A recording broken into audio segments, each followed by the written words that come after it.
Magandang umaga, Pilipinas! Good morning, good afternoon, good evening from wherever you are joining around the world. Welcome to today's webinar, where we will try to solve declining agricultural productivity, farm clustering strategies. We are streaming to you live through the SEARCA online learning and virtual engagements, or SOLVE platform, via Zoom and Facebook Live. My name is Jean Labios, and I am a program specialist of the Training for Development Unit under the Education and Collective Learning Department of SEARCA. I will be your moderator for this morning's webinar. The short video shown earlier has given you a glimpse about SEARCA and what we do. SEARCA is hosted by the Philippine government in the campus of the University of the Philippines, Los Baños. So we are coming to you live from Los Baños, Laguna, the special science and nature city of the Philippines. This SOLVE webinar is SEARCA's immediate response to the emerging impacts of the COVID-19 global pandemic on food security by maximizing the use of information and communication technology platforms to inform, educate, and share evidence-based solutions and tested technologies, as well as best practices on the ground. If you are new to this webinar, this is actually the 29th webinar since it was launched last April 28, 2020. Today, we will be joined by two experts who will share their insights on farm clustering models and programs in the Philippines and in Cambodia.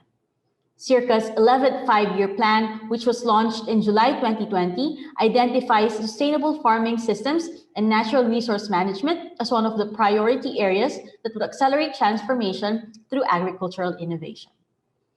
Before we proceed to our online conversation this morning, please allow me to quickly go over some statistics gathered from the SOLVE webinar held on April 28, 2021. The infographic shows that 65% of our online viewers were female and the rest were male. It also indicates that more than 100 individuals tuned in via Zoom, while almost 300 viewed the webinar through SEARCA's Facebook page. Lastly, we are happy to note that we've had online attendees not only from the Philippines, but also from Cambodia, Myanmar, and Thailand. Let me now go over the program flow, which is currently shown on your screen. After my introduction and a few housekeeping rules, we will have our first speaker, Mr. Rodolfo Vicerra, Undersecretary for Policy and Planning of the Philippine Department of Agriculture. Mr. Vicerra, or more commonly known as USEC-RV, will open our discussion this morning by presenting the farm clustering strategies under the 1DA framework. Dr. Buntong Borarin, Director of Research and Extension of the Royal University of Agriculture in Cambodia, follows with his presentation on safe vegetable production in Cambodia and how it is scaled up using a farm clustering approach. I know you're all excited to listen to our speakers, but let me first encourage you to send us your questions. How do you do this? For those of you who are tuned in via SEARCA's Facebook page, you may type your questions in the comments section. Kindly indicate your location now and/or country of origin. If you are tuned in via Zoom, please post your questions or comments in the Q&A box, which you would find in the menu bar on your screen. Kindly indicate your location and/or country of origin as well. Our SOLVE team will collate, curate, and compile those questions for me, and I will convey them to our speakers. Hopefully, we will be able to cover as many questions as we can in the time remaining. Please be clear when you are posing a question to a specific presenter or if it is a general question that anybody can respond to. We will do our best to get as many questions as possible during the open forum. Kindly refrain from posting your email address in the comment section. You can provide this information to us upon responding to our evaluation form and e-certificate request. The link will be posted at the end of the webinar. Please note that this webinar will be recorded and will be made available on SEARCA's Facebook page and YouTube channel. Today's presentations will be uploaded on SEARCA's website at www.searca.org. The slides shown during the past webinars have already been posted there. For your social media posts, especially on insights or takeaways from this webinar, please use the hashtag SEARCASolve.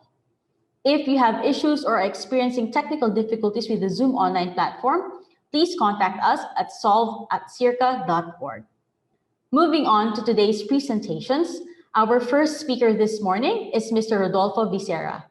He was appointed as the Undersecretary for Policy and Planning at the Department of Agriculture, or DA, in early 2020.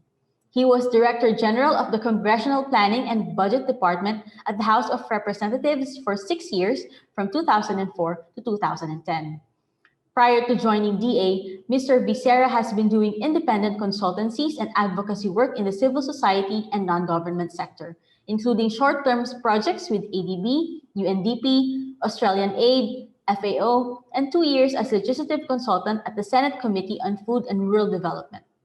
Mr. Vicerra graduated cum laude in business economics from the University of the Philippines and has a master's degree in development economics from Williams College, Massachusetts, USA. Please welcome Yusek RV. Okay, my presentation is entitled Towards a More Inclusive Philippine Food System, but it really focuses on what the Department of Agriculture is now introducing as a new strategy to make our programs more inclusive by way of a new strategy that is being prioritized by our Secretary, William Dar. So the program really is about farm consolidation and clustering. But the first few slides that I will show you is about the background on why this was the main program now that we're working on. It's still a new strategy that we have that we are introducing into the SIS setup because over the past decades, we haven't been able to do it. Let me just give you a flavor of what's happening in terms of our agriculture sector.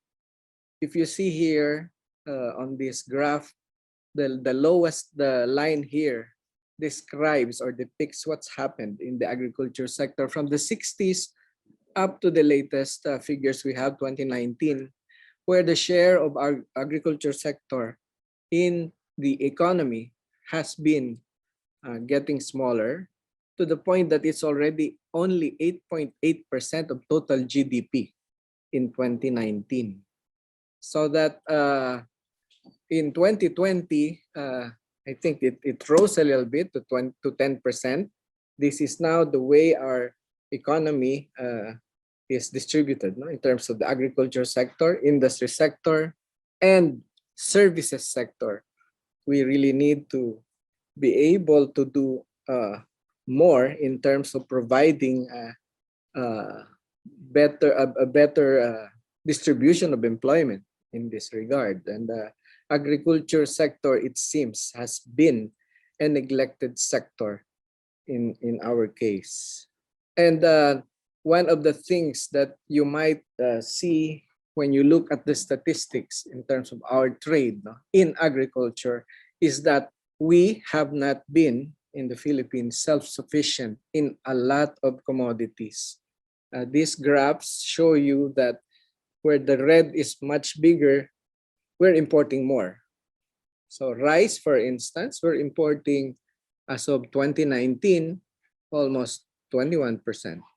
In coffee, we're importing a lot. Even in beef and pork and garlic.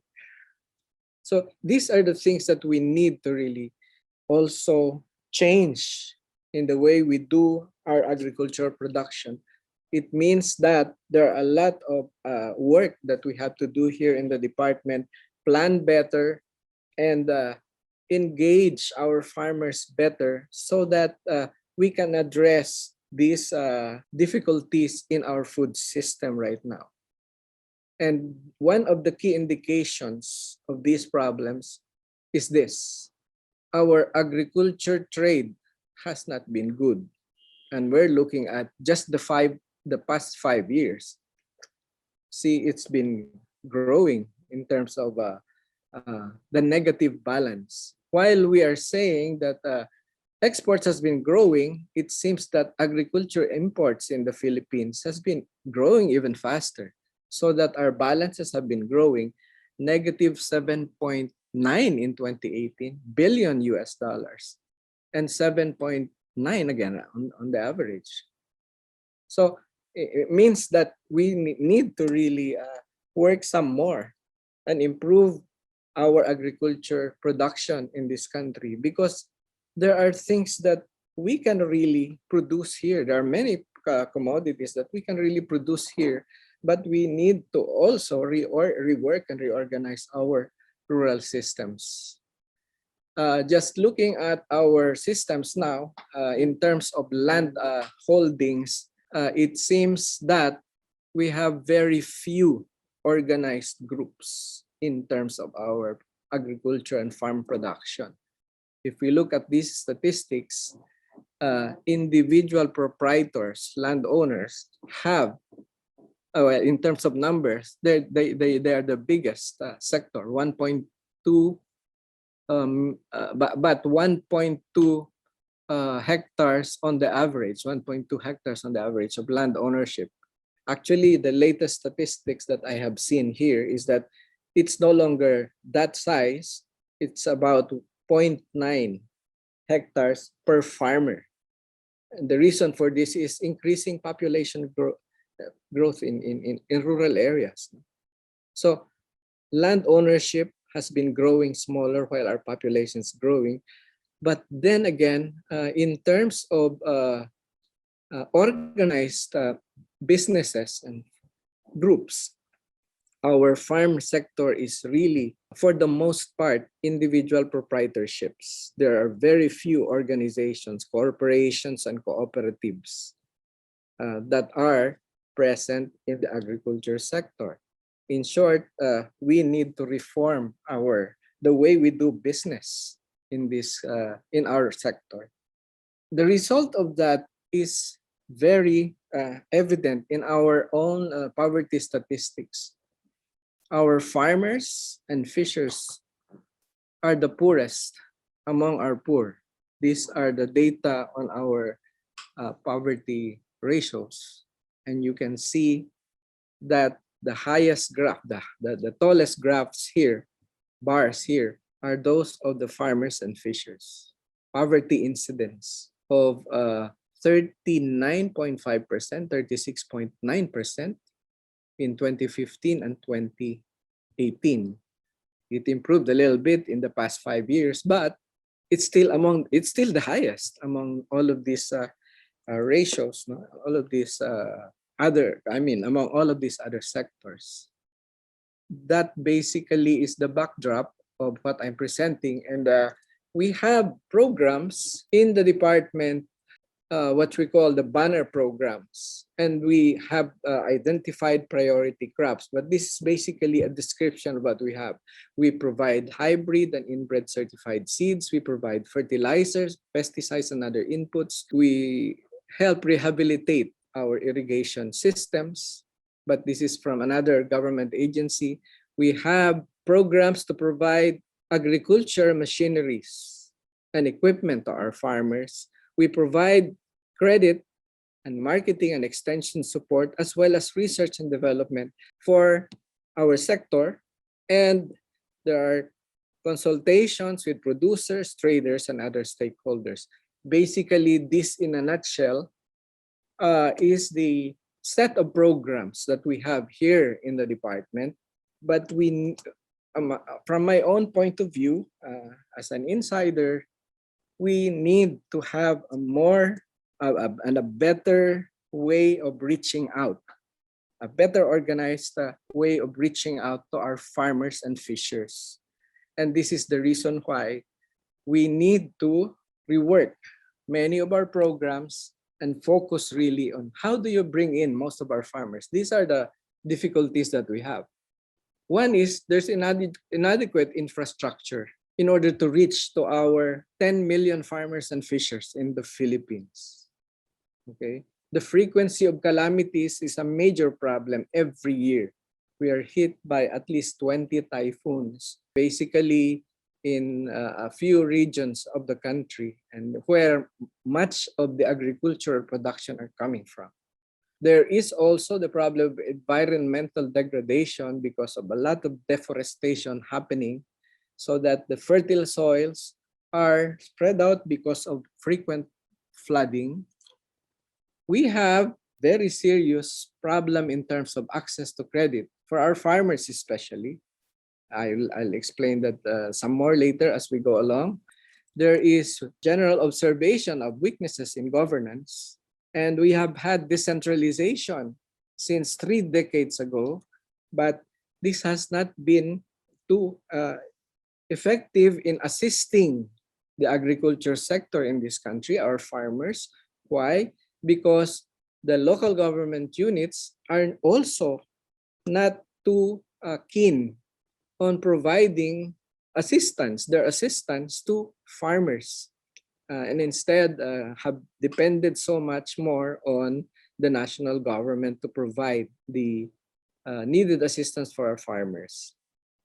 We need to improve some more in terms of providing assistance to our farmers, but again, we need a better way of laying down the plans and roadmaps in developing the sector.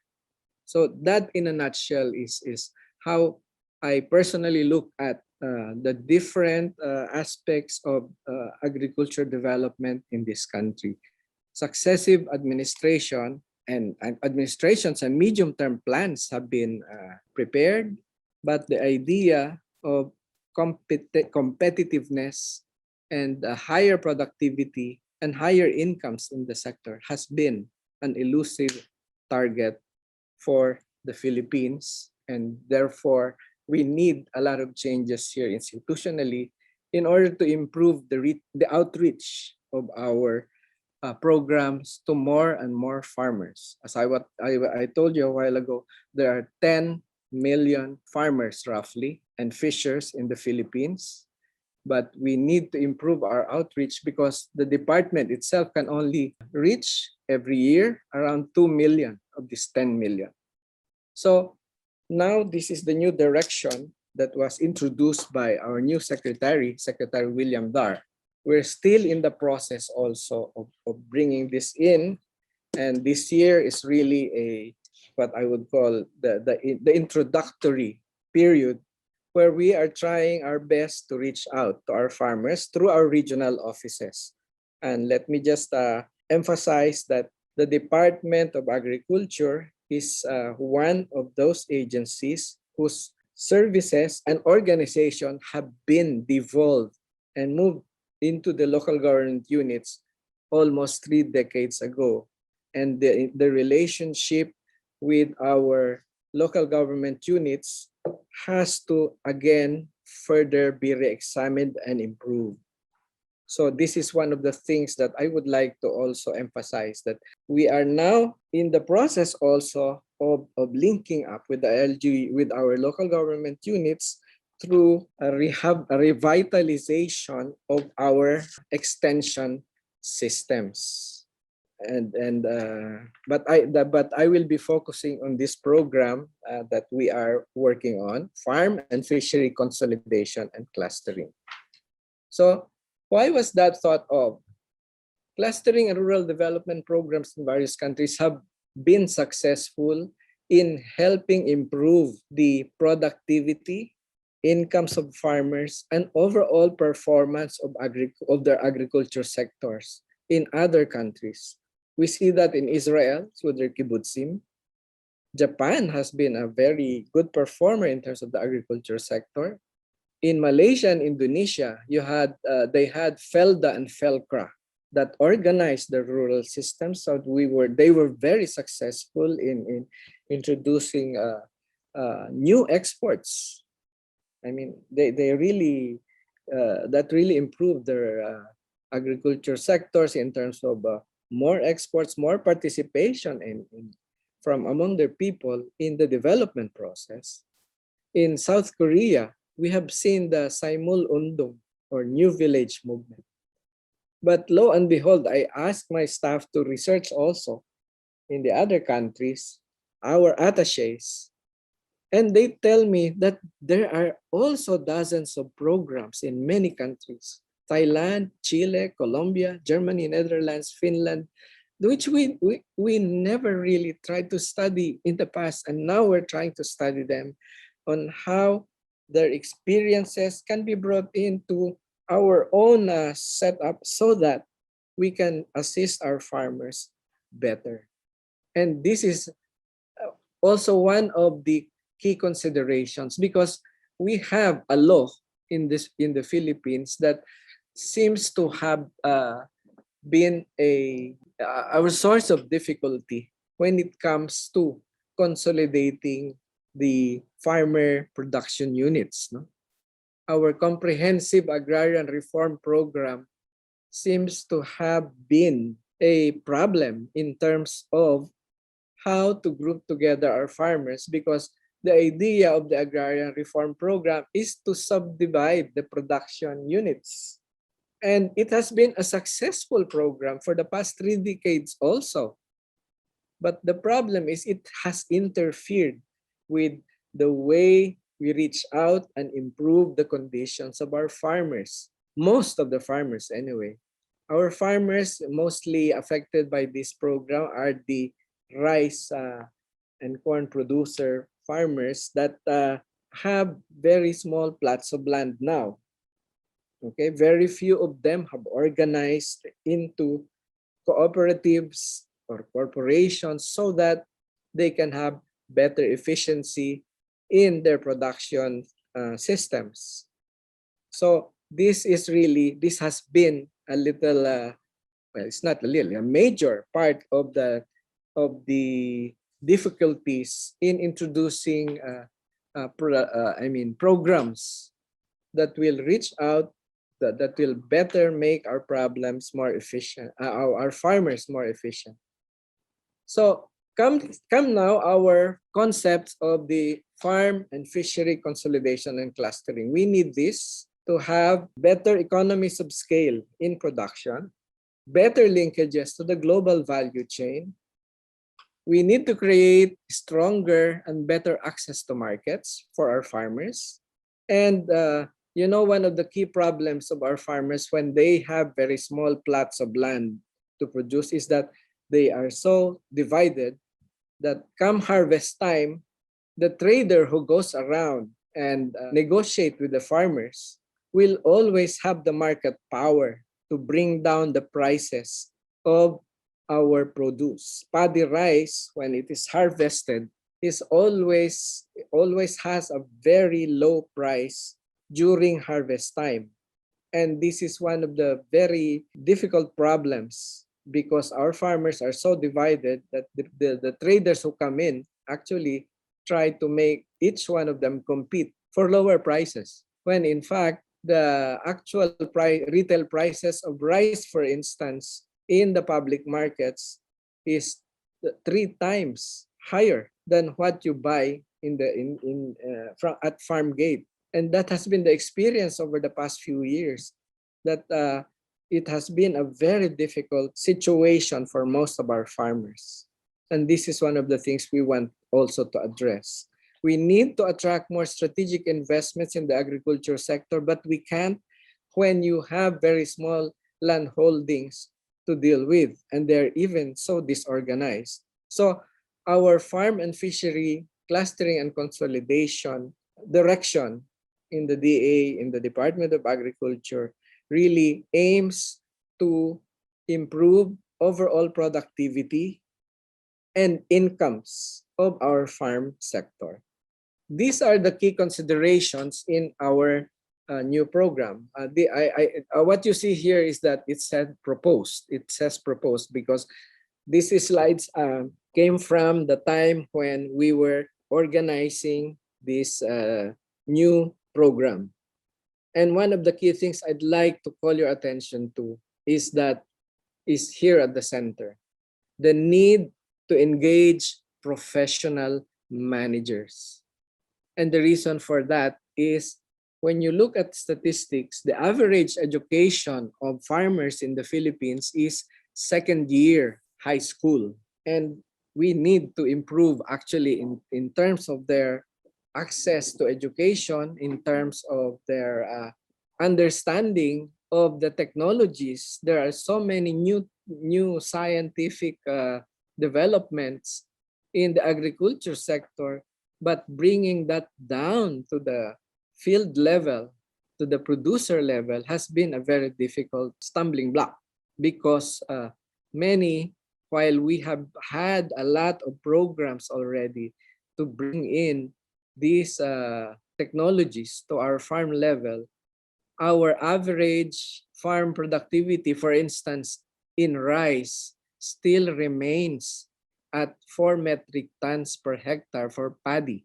And other countries in ASEAN have done much better, to the point that in other countries, I think even Cambodia and Vietnam and Thailand and China have very good rice productivity levels, even twice as high as our production per hectare here in the Philippines.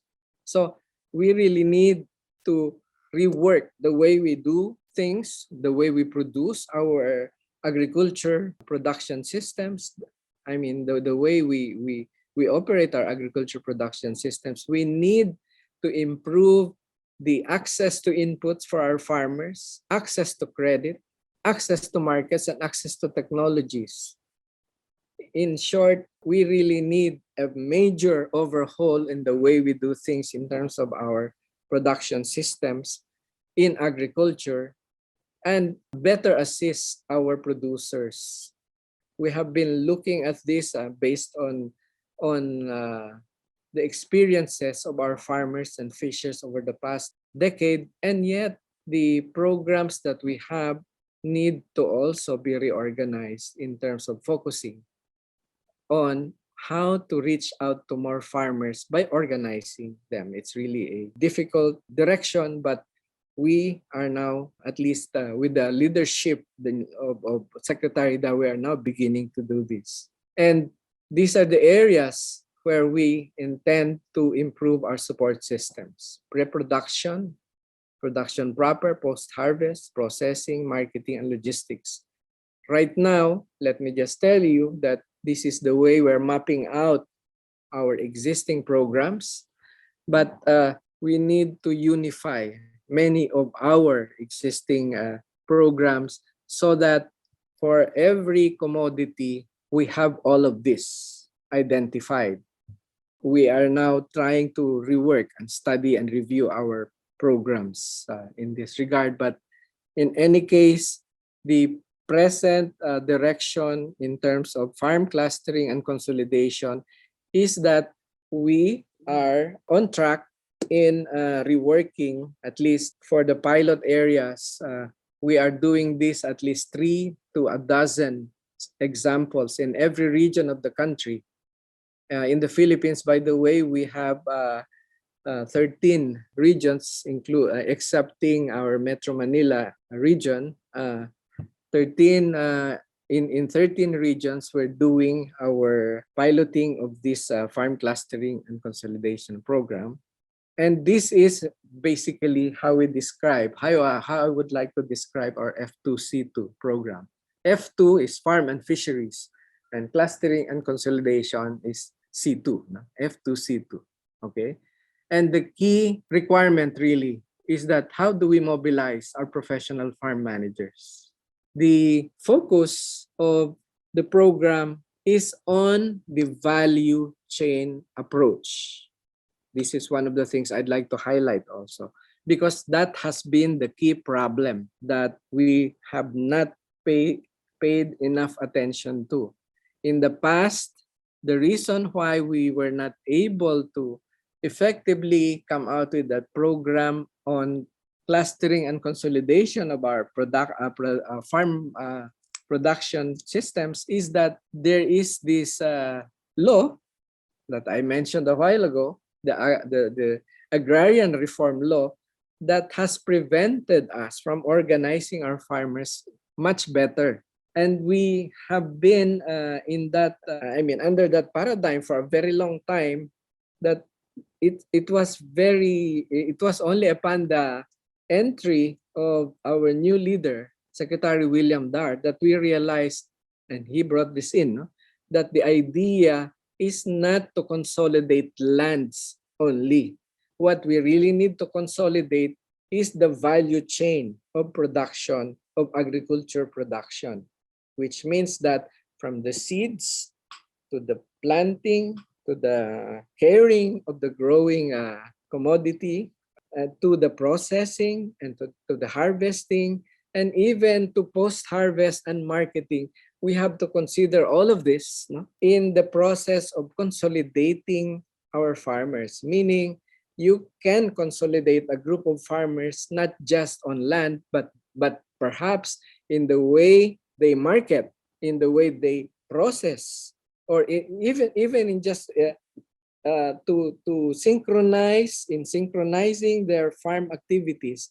That is enough basis for consolidating the farmers into groups or into a business enterprise, which is our intention, to create business enterprises out of these various activities of groups that can be that can be put together in a village, in a municipality, or even in a bigger setup. If we can even organize them by province, it would be a very good development. But in the minimum, our F2C2 program is looking at 100 hectares for every group that can be organized in rice, no? So 75 hectares for corn. For high value crops and vegetable crops, 50 hectares would be enough because of the value of the commodity that can be harvested using current prices.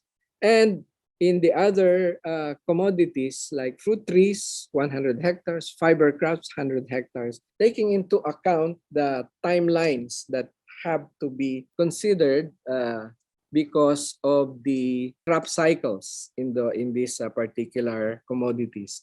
With respect to livestock, I'll explain to you towards the last part of my presentation how things can be reorganized into clusters and consolidated farms.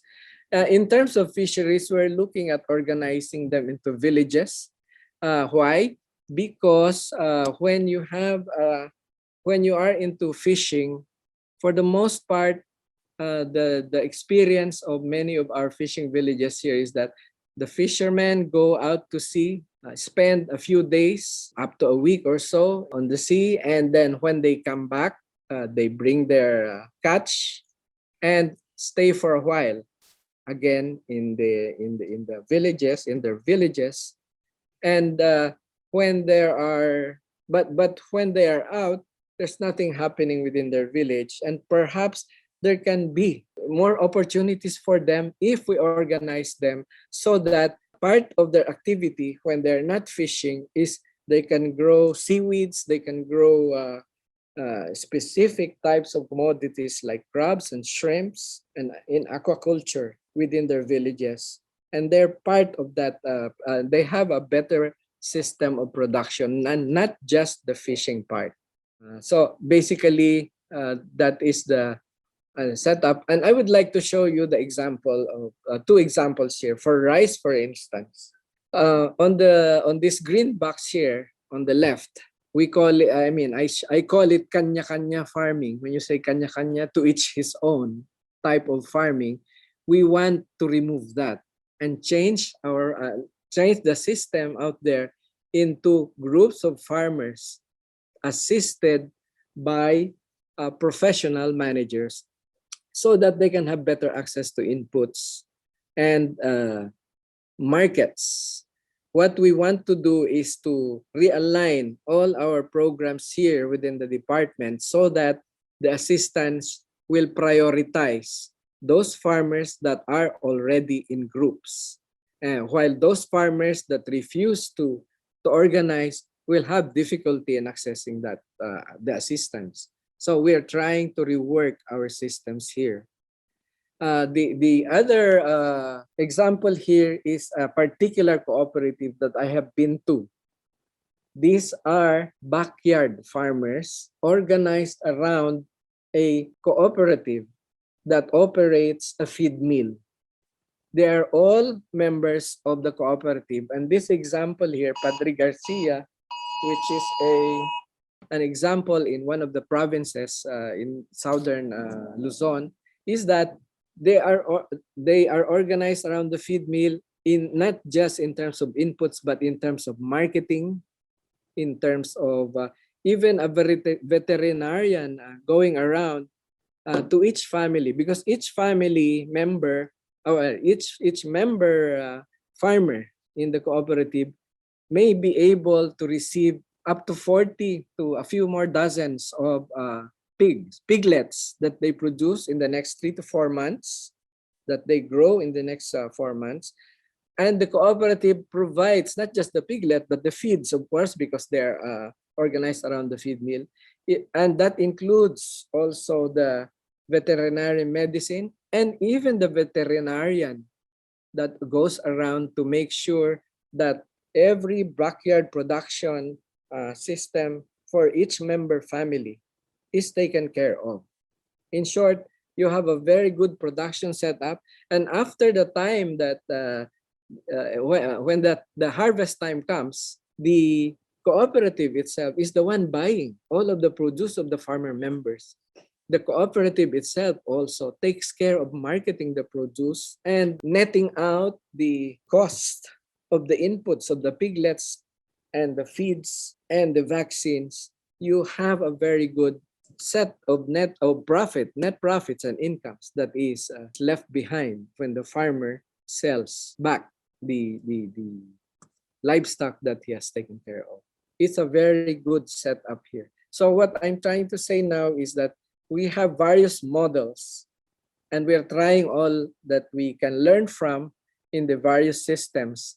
We are encouraging more and more of our groups, our farmer producers, to learn from the different success models in their own respective localities and communities. I guess I will have to stop here describing to you the directions that we now have, and we are now gathering experiences from all of our farmer pilot areas in the various regions of the country. Thank you so much for this opportunity to explain our new direction in the department. Okay. So thank you, USEC RV, for highlighting the need to change the way we do agriculture production in the Philippines and presenting why is such. I've noted that while there may be a selection of agriculture support services, the challenge remains there is a need for a better way of reaching out to our 10 million farmers and fisher folks. DA's push to organize them through the F2C2 program through a value chain approach, which you highlighted, intends to help improve the overall agri-sector production and income. Thank you for this discussion, sir. Again, may I remind our online attendees watching the webinar via Facebook Live, please start typing your questions in the comments section, including your location or country of origin. If you are tuned in via Zoom, please post your questions in the Q&A box, which you will find in the menu bar on your screen. Kindly refrain from posting your email address in the comments section. You can provide this information to us by responding to our evaluation form and e-certificate request. The link will be posted at the end of the webinar. For our next and final speaker this morning, we have Dr. Buntong Borarin. He is presently the Director of Research and Extension of the Royal University of Agriculture in Cambodia. Dr. Borarin plays an important role in coordinating research activities of the university, develops training materials for extension, and such. He is affiliated with the university for more than 20 years as a lecturer, lab supervisor, vice dean, and director. He also serves as a key researcher for his expertise in post-harvest technology, specifically in horticultural produces and agronomic crops, as well as in livestock-related technology. He has worked as a collaborator and in-country lead on multiple horticulture innovation lab projects in collaboration with the University of California, Davis under USAID funding. Dr. Borarin studied agricultural engineering for his undergraduate degree from RUA and has a master's and PhD in post-harvest technology from King Mongkut's University of Technology, Thonburi in Thailand. Dr. Borarin, the screen is yours. So, good morning, everyone, or good afternoon from different part of the world. But from Cambodia, just 1 hour late than in the Philippine time. So I would like to present my experiences or just something that in Cambodia that we have been doing recently. Then it will be related to the farm consolidation, and I will bring the experience of the success case of the vegetable production as the example for this kind of the farm consolidation. Here the outline of my presentation. I will talk briefly about agriculture in Cambodia, and then I will show you a little bit about the challenges in crop production in Cambodia, and the case of the production of the safe vegetable that we have been implemented the project funded project by the USAID. Here I would like to highlight a little bit the Cambodia, that we have two main crop seasons: the wet season that often start from May or to October, and the dry season is start from November to April. Normally we have the rainfalls in average about 1,200 to 4,000 millimeter, and in January is the lowest with the rainfall, and we have very high rainfall in October, and most of the times October or November we also challenge for the flooding for some time, especially when there is a typhoon or there is any like hurricane in the South Sea or even from the Philippines. It will flooding in Cambodia as well. And the average temperatures, it's about 30 degrees C, but even higher now in April is the highest, or even March also highest. Sometimes it increased up to 40 degrees Celsius, with the relative humidity around like 60 to 80%. And we always have very high length of the days, more than about 13 hours in the daytime. And here you can see the rainfall that in average normally in October, as mentioned. We have classified our land, our soils into three in terms of the fertility potential: the high, the medium, and the low. And in totals of the land that can use for production is about 17 million hectares. We have the fertility soil with the high potential soils, like just only about 28%, while the soil that very degraded already is more than 53%, with among the land that we can farming. Maybe it's not much different from other countries, especially from the previous presenter recently about the share of agriculture in the economic in the GDP. Cambodia has also seen the declining of the GDP sharply. I just saw only in here from the 2015, but of course even like from the same as last few decades, we have also seen the declining of the agriculture sector contribute to the GDP. So here from like 26.6% up to recently just so only about 20% that say in the agriculture sector GDP in Cambodia. Since we talk about the farm consolidation, I just would like to address a little bit about the one of the policy of the governments that we have encouraged for the small scale farmer to consolidate or to work together and to develop as the agricultural cooperative.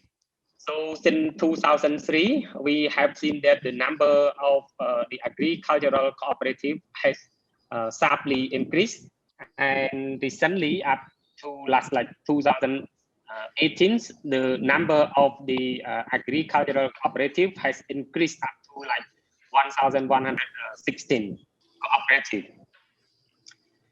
And we have seen also the membership has also increased, and among those agricultural cooperative is consists of a lot of female membership, like about 80,000 among the other members. The capital for the in the cooperative is also we have seen increase sharply as well. This is just the average in each of the cooperative. It's just about $8,355 per AC. If we look at the farming system in Cambodia, we can divide it into two. Actually, we can divide it into three, but one of the other area or one of the other farming system, it's not so much contributed to the agriculture. Then we normally count only two: the upland farming system and the lowland system. So the upland farming system, it normally undulated, and it the elevation above sea level between 50 meter to 1,000 meter that we consider in the upland. There is very few small area that can also higher than 1,000 meter, which can grow like a kind of subtropical crop in those upland area. And the majority is in Cambodia is like a very low lowland, a plain lands that this lowland is just less than 50 meter, and it represent of the farming system for especially for rice and other vegetable crop. While upland, there's both the vegetable and also the fruit tree, but not so many for rice. And lowland is represent for the rice production mainly. In this farming system, we have some challenge and the constraint in this in the crop production because of in the dry season we run off lack of the water, while in the rainy season we have a lot of water and it's flooding and very challenge to the farmer. In terms of the soil fertility, we have seen already that most of our land is not so high fertility. There's a majority is the low fertility of soil. The farming we have very like small farm variety of the farm, very small farm mostly. Farmer difficult to access to the good quality of the seed, and they always very challenged to the pest and disease because of the different weather, and then because of the other social aspect, or even include the knowledge or experience for preventing those problems still limited, and this is very challenge also. And besides this, the farmer, most of the farmer is also old because the young farmer now they normally do immigration, and they also went to the garment factory, and then remain only the old people that remain doing the farm.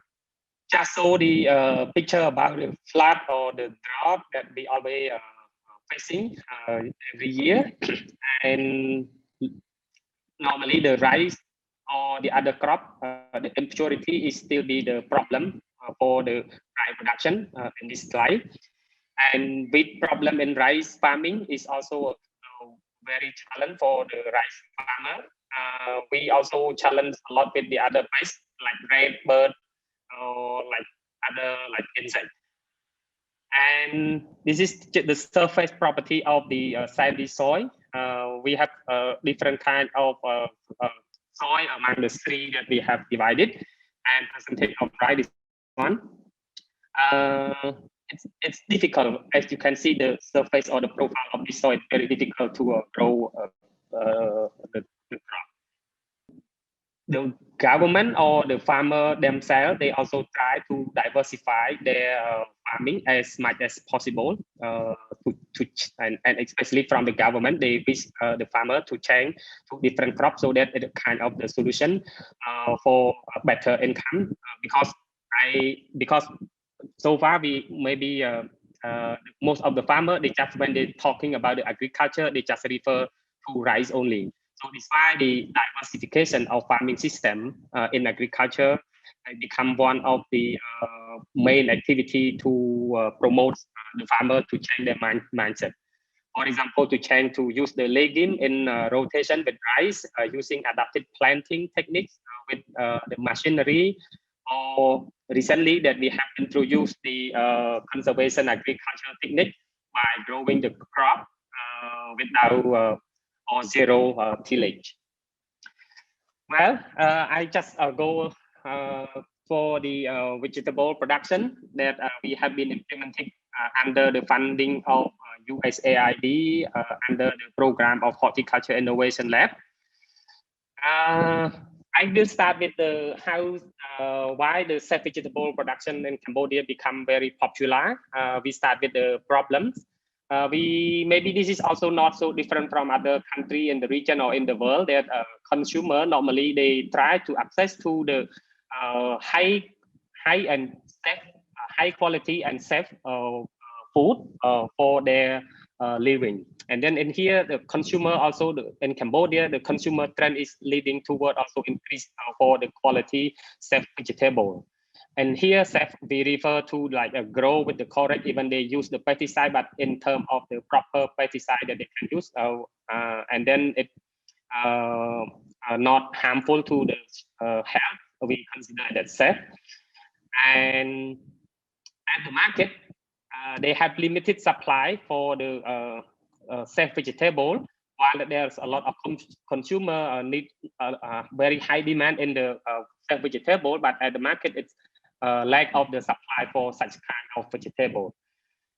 And again, at the producer, normally they can produce such a kind of safe vegetable, but they always challenge to the market and they could not access directly to the consumer. Meaning in this value chain, it's normally it separate or distinguish from one actor to another actor. During the implementation, we try to understand from the constraint of the farmer, and we found that the lack of the knowledge at the farm levels about marketing is one of the highest respondent that we have seen. Like this is about 83% that mentioned the marketing problem is the very constraint for their farm. We try to introduce in this safe vegetable production through the value chain approach by collaborating with different stakeholders, include the research institution and the other actor in the value chain. We have also observed that the inefficiency in the farming practice, like they spend a lot of input or a lot of resources on the pesticides, like about 53 among the other input for their production. And among of those, the chemical pesticide have been used very seriously. And the farmer very challenged to the loss or of their incomes of every year. So from the two constraints that I have shown above, we would to introduce the cultivating the collaborative relationship that lead to sustainable solution. So we just would like to to share this kind of the concept to the to our farmers through our projects. So there's a lot of factors that consider to address the constraint. Among that, like the farmer or in the whole value chain, they have very limited in terms of new technology or proper technology, and also in the farming activity through social issue, kind of like a problem. This is something that we need to introduce to them to solve those constraints with the hard technology and the soft technology. The other solution that can address those constraints, we will need a lot of information sharing, technical support, saving for capital investment, access to affordable loan, development of relevant solution, and especially to create or to develop the joint community investment, what we call the saving group, is one of the main approach that we have introduced to for the implementation during the project, in this project that I mentioned. And actually, the saving group, it's not just only for the saving itself, but this is a kind of solution to solve all the problems, constraints that farmers normally face. We have introduced two provinces and several village in this one, the saving group. And we can say that the SEARCA and the saving group are the platform, a good platform for the collaboration and to success the constraint. The value chain actor collaborated to identify the major constraints. We have linked the farmers to the consumers through the retailer to solve the major problem of like mainly the price is the main problems that the farmer challenge, and we try to introduce the farmer to know what is the demand of the consumer. We also introduce the new input and technology to the farmer so that they easily to adapt those kind of technology from different institutions, especially from the university and from other research institution. In this area, that in this project, we have implement for the introduce the net house, what we call the net house, to solve the pest and the disease in the production.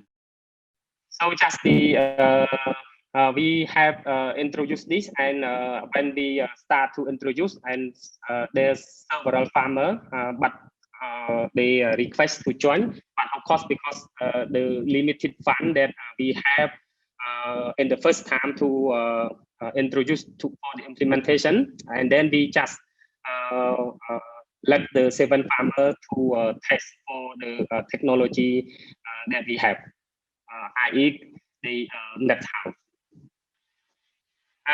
With the 7 net house, we have like about 845 square meter, and we have produced the 5,000 kilograms. But what we have observed is that like when they adapt the new design or the new technology that we have introduced, the farmer have better revenue more than the conventional, like about more than 400% above the conventional practice that they don't use the net house or the other technology like the composting, etc. So with the approach that we links from the farmer to the market through different stakeholder in the value chains, will be sustain the system. This is the research question that we have tried to understand from the project implementation. And we have seen a lot of solution from or a lot of success from the research or from the project activity, i.e. we can like fulfill the market demand by providing the supply steadily. Consumer demand has met with the quality and the safety level of the crop that supplied to the market through the value chain actor that we have involved them for this project. So okay, again, then here we with the value chain approach, we have like developed the saving group of the farmer. While the saving group, again, it's not just only for the money to save, but they from the saving, they can use those kind of money for their own input, or even for investment in new technology, and even for the other social aspect from the from the money that they have saved. For example, like the for the school fee for their children and so on, which is the approach that we would like to introduce the saving group for the better crop production, for better safe vegetable production. With this approach, trust in the collaboration is one of the highlight point that I would like to address. That they have to trust each other so that they can success their farming and their to reach the better goal, to reach better income. Just the indicator to show that when we introduce the value chain approach and the saving group with the new technology. I mean, in this case, we refer to the good net house for their production, and they can gain a better income. So that's all. That what we would like to address here is the value chain approach, the saving group, and the net house is one of the solution for the consolidated farming in the safe vegetable production that we have working on. And this is again we would like to refer because the study and the project is funded and collaborated with the UC Davis, AVRDC, and Oxfam that introduced the saving group, saving for change to apply in the project. And that's all from me. Okay, thank you, Dr. Borarin, for giving us an overview of the agriculture sector in Cambodia and for presenting the common challenges you experience in production. I have noted from your presentation the importance of shared interests in savings group as platforms for collaboration. Okay, with that, we will now move on to the open forum, and we have several questions from our audience. Our first question is for USEC RV. Sir, what are the incentives for farmers to join farm clustering? As you know, we have so many programs already to assist our farmers. No? We have through our existing programs here within the DA, assisting various what we call the various crops. No? We have been providing inputs to our farmers. We have been providing seeds. We have been providing fertilizer, farm machines, etc. But in any case, just to answer your question, the type of the level of assistance that we can only provide to our farmers is limited by the budget that we have. But how much is that? It's so limited because we cannot reach out to our farmers with our existing budgets. And so we are looking at really encouraging our farmers to organize so that we can reach out to more of them. But at the same time, we would like to encourage the private sector also to organize, to reach out also to our farmers. Because right now, their access to credit is so very low that we are even forcing our banks to lend. And yet, even our banks are not really keen on lending to the agriculture sector because they see agriculture as high risk, especially when you see farmers so disorganized for the most part. No? Although those that have organized, and I would like to say this, those farmers that have organized have become more successful. I think the very experience of the organized group that was presented a while ago by our Cambodian group, no? Dr. Borarin, seems to be a very, very important example of this, that when our farmers are able to organize, they can do better. So I think that is the direction now. The assistance is there, but it's so limited if we're just depending on the government budget. Knowing that the Department of Agriculture alone, looking at its entire budget, we are only 1%, 1.3% of the entire government budget, and we're just a drop in the bucket with the requirements of our entire agriculture sector. For our rice farmers alone, we need $500 billion, which is roughly 50 to 100 million, between 50 to 100 million US dollars to provide the credit that is needed. Okay, no, that's a million, and sorry, $1 billion US dollars to cover the requirements of most of our rice farmers alone. But for the most part, they're depending on informal credit markets, and that's the big problem, because we need to organize them better so that they can access our banking system. Okay, I hope I was able to answer part of your question. Okay. Okay, sir. Sir, we have a comment here from Virgilio Villancio of UPLB related to what you just said. Administrative decentralization, but not budget or financial decentralization. I hope the Mandanos rule will empower the LGUs to craft and implement a better agri-fisheries development program. Would you like to comment on this, sir? Yes. Basically, we need to coordinate some more, so much better with our local government units. And we're happy that we have a very good partnership with our League of Provinces. Basically, this is the organization of our provincial governors. They are partnering with us with respect to our effort to reintroduce and improve the way we do farm extension in the provinces.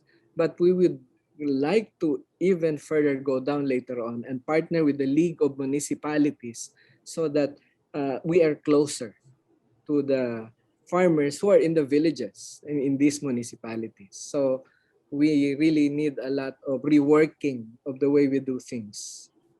Thank you. Thank you, sir. Our next question is for Dr. Borarin. What are the roles of government and private industries in scaling out in Cambodia, especially for your presentation on the vegetable industry? Okay, thank you for this question. The government has played a very important role in scaling up the private enterprise, and actually they have developed different kind of policy and different kind of strategy, and also they have like promotion or even like sometimes they even like have the exam for tax in the for the agricultural private sector. To let them like scaling up their technology for any significant revenue or even some that like big contribution to the economy of Cambodia. So the government have like encouraged them or try also to develop to provide the support to them, but not a subsidy, but just a framework or the possibility to those private sector. Okay, thank you, sir. Another question here for you from Celestino Rangel from Timor-Leste. For the younger generations who are not interested to farming, it is not only happening in Cambodia, but it also happens globally. So the question is, what is the best strategy that we should use to make younger generation want to become farmers again? Yeah, so this is a very tough for everyone because even most of I'm from the university, and then even from the most of the youth or of the student, the young generation that apply to the agricultural university, we can see the number even like less than the other technology or the other like business accounting university. So this is really the challenge. But what we are trying to do is that we have to provide them a very good platform to let them see like the agricultural sector is still very important for economic and then for produce their income. So in this case, I refer to like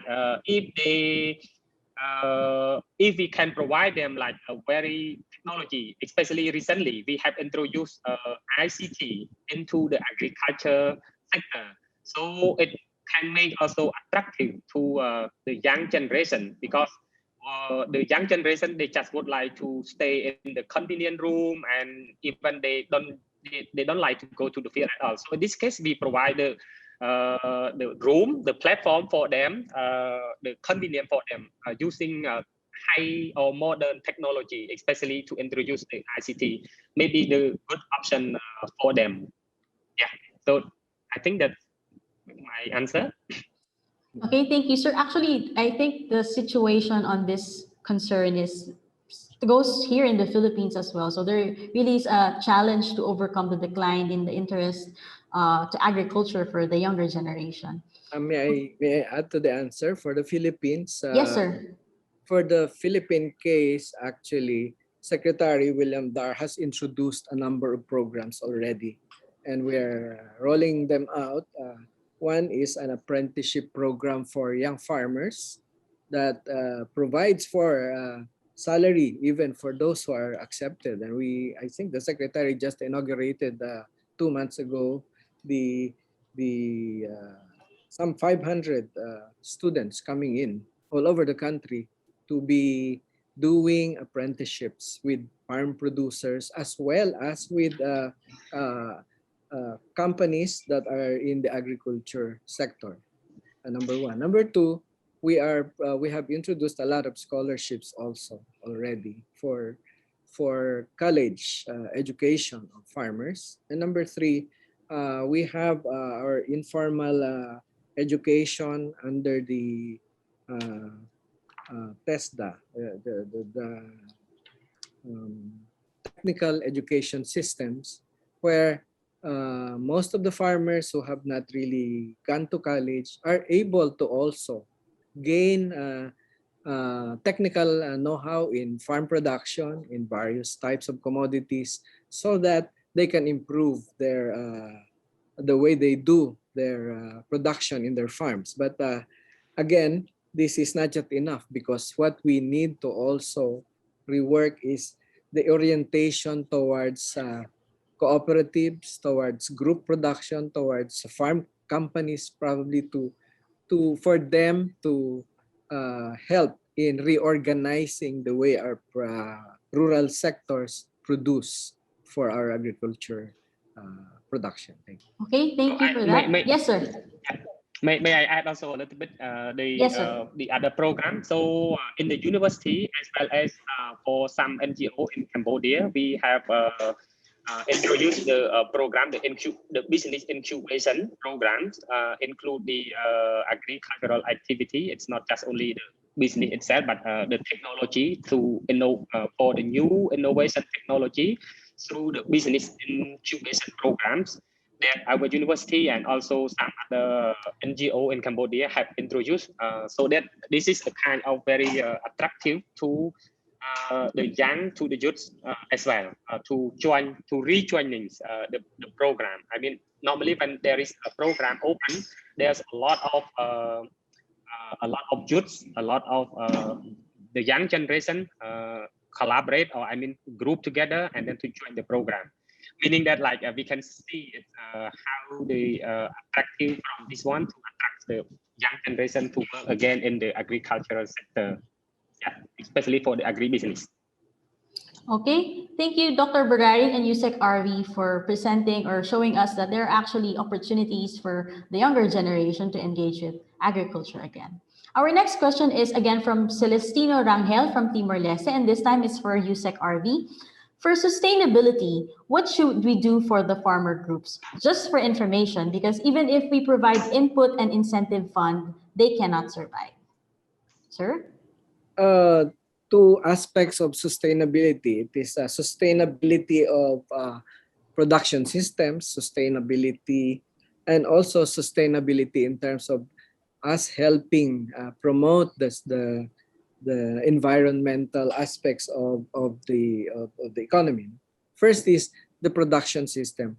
Sustainability, we want to ensure that our farmers, that our agriculture producers continue to be profitable and interested in doing agriculture production.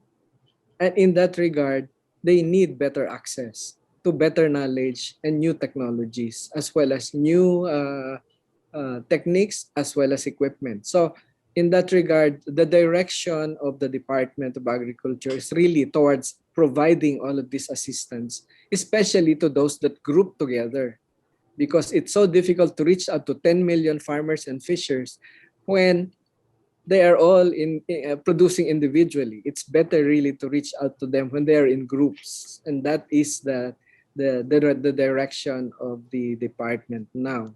With respect to sustainability in terms of ecology, we need to really group them together so it's easier for us to instill and introduce better techniques in helping in the use of climate friendly technologies and inputs, and it's going to help us protect and preserve our environment when they are in groups. But when it's going to be very difficult to do this if they are 10 million individual farmers that will be reaching out to. Thank you. Okay, thank you, Yusek RV. We have here two, it's been raised twice already, one by a fellow from UPLB and another one from PhilRise. To Dr. RV, how do we strategize on the clustering of farmers? If we are to propose a farm clustering program to DA, how are we going to do it? Do you have guidelines on the process? Essentially, we have the guidelines already, but it's not yet a full-fledged program at this point. Within this year, we are piloting the implementation of this program. And we're trying to learn, we're trying to get as much experiences from the different people that we have in the field, so that come next year, we are going to realign all of our programs as we apply the next year's budget to the operations of the department. But the one of the key aspects of this is we need to improve our partnership with the local government units. And this is the reason why we're also encouraging our local government units to improve our their outreach to the farmers by developing their own extension systems. And we're trying to reach out to our provincial governments now to be able to introduce changes in the way they do their farm extension systems. This is one of the things that we're doing this year, and hopefully in next year's implementation of our programs and projects, we will have the majority of our farmers getting into farm consolidation and clustering. Thank you. Okay, thank you, Yusek RV. So that's something for us to look forward to here in the Philippines. Our next question is for Dr. Borarin. Dr. Borarin, how can we organize vegetable farmers into something similar to private vegetable corporations and operate with strict adherence to production and quality targets? Yeah, thank you, Jen. Again, the answer in Cambodia, as I have mentioned about the agricultural cooperative, that's a very good approach, and a lot of different geography of the farmer have joined together to create or to develop the agricultural cooperative. So my answer is that like to organize the vegetable farmer into the clustering, because if normally when it not come into the formal in the framework in the law, they can just like a group. So this group already can play important role, the same as the business or the private sector already, like a FBO, food business organization already. Then when they go like legally, officially, then they can create as the association, or they can create as the agricultural cooperative. But to create as the agricultural cooperative is a good unit for that. This AC can play as the business itself. So we can organize those kind of farmer into this way. So from my project, from my experience, we have introduced the very two success agricultural cooperative, one in Kandal province and another one in Buntong province, by organizing them the first into the saving group, and then after several saving group together, they join and then they process for the agricultural cooperative. And then while they have already agricultural cooperative, they have their own warehouse, they have even their own market as the business. And the same thing in Battambang, we have like introduced the packing house, everything's needed for the commercial, for vegetable commercial. And also they can like have their own contact with the market, different market. Yeah, thank you. Okay, thank you, Dr. Borarin. One last question before we close, and this goes to both of you. This is from Professor Dr. Alexander Morados of Camiguin Polytechnic State College. The question is, farming systems in Southeast Asia depends on the type of ecozone. Using the farm clustering strategies, is there a difference in terms of productivity and profitability between upland and lowland farming systems? What about the extent of technology adoption? Is there a significant difference? Let's have Yusek RV first and then Dr. Borarin. In terms of upland and lowland farming systems, it depends on the crop and the commodity. We know that our upland farmers in the Cordilleras are into high-value crops, and they do a lot of. They provide much of the vegetables for Metro Manila, and I believe that in terms of production and productivity levels, the level of incomes from these farmers for our upland farmers is better than the rice farmers in the other parts of the country. Although in our provinces like Nueva Ecija in Central Luzon, they have very good productivity for rice. Of course, that's better than much of the rest of the country, and they're doing also good in that particular province. So it really depends on the level of technologies and knowledge and know-how and organization that is already there in the field. But for the majority, the great majority of our farmers, we really need to introduce better techniques and better technologies and better equipment for them to improve their productivities.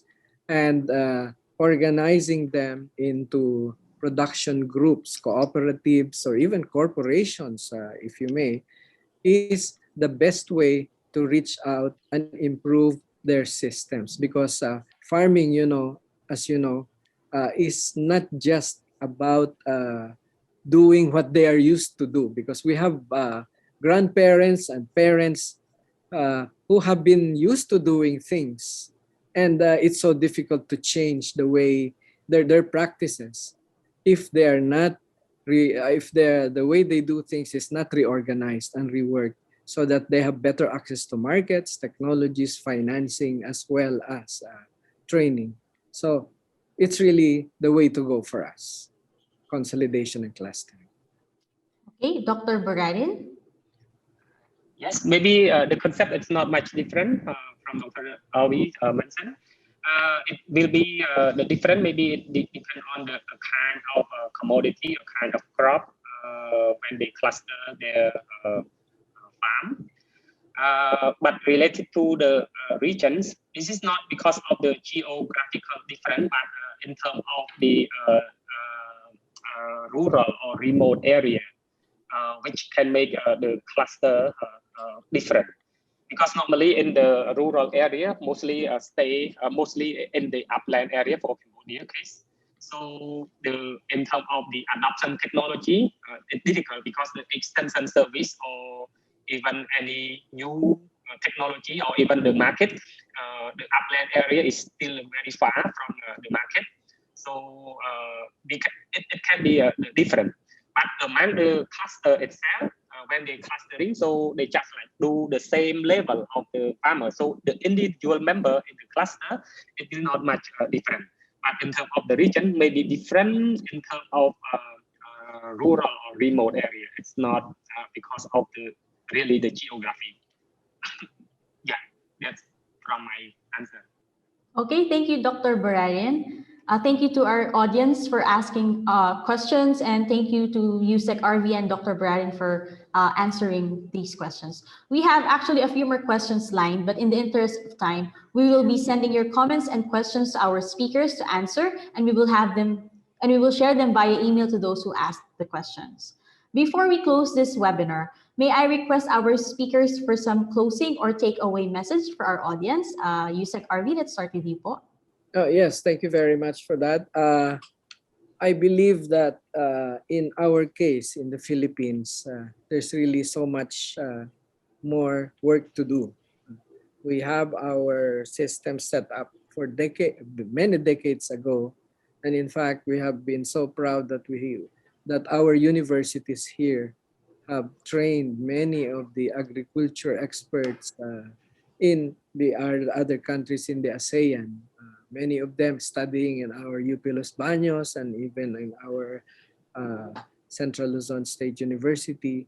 And you know, these are things that we are proud of, but we also need to further improve the way we do things with our farmers here in the Philippines. And this is the reason why we are now encouraging our college graduates, our professionals to come back to the regions and help organize our farmers and fishers into better, into clusters and better production systems.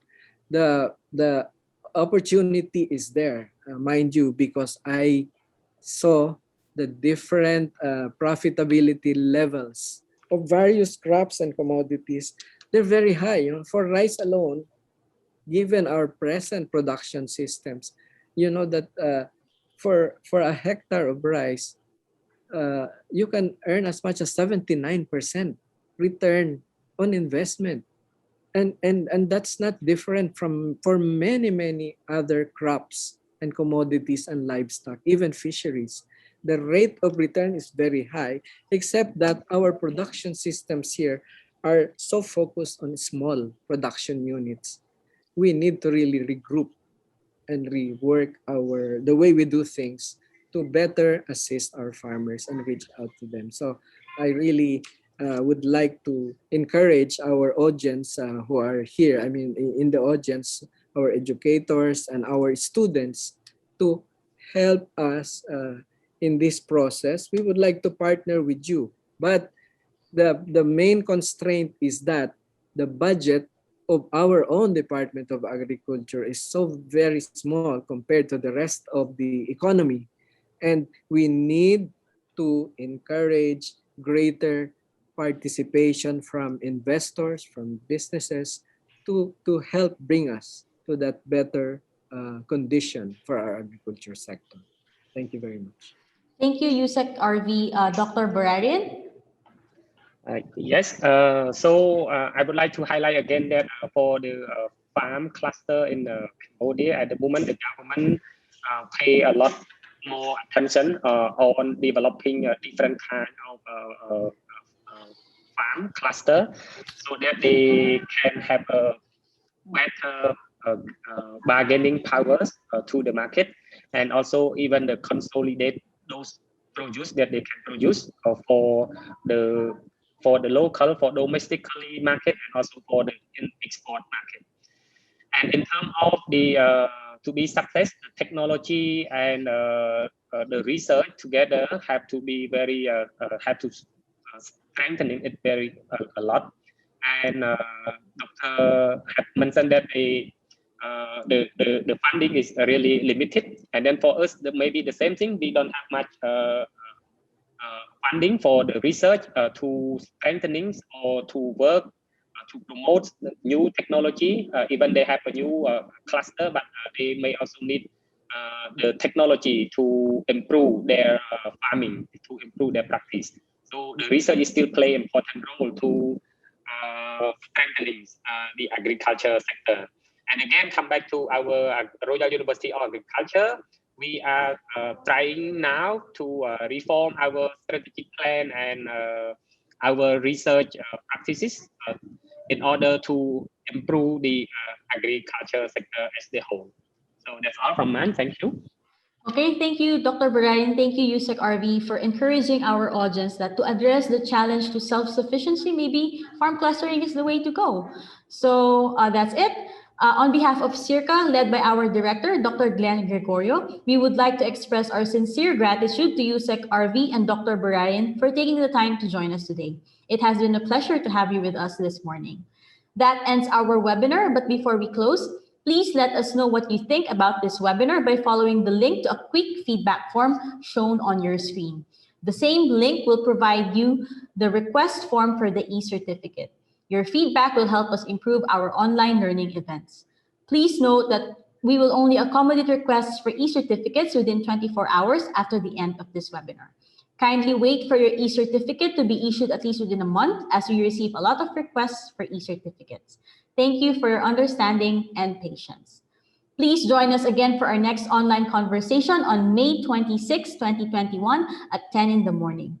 The topic is part 2 of the theme, Sustainable Farming Systems and Natural Resource Management. We have invited speakers who will talk about their experiences and insights on the prospects and challenges of farm consolidation connected to our discussion today, and that is in the case of the Philippines and Vietnam. Please don't miss it. Let us help one another get through this COVID-19 pandemic. We hope that as we go along, we will be able to create a community of better, bigger, and smarter farmers and farming communities. Once again, this is Jean Labius of SEARCA. Have a good day, stay healthy, stay safe. Goodbye, everyone.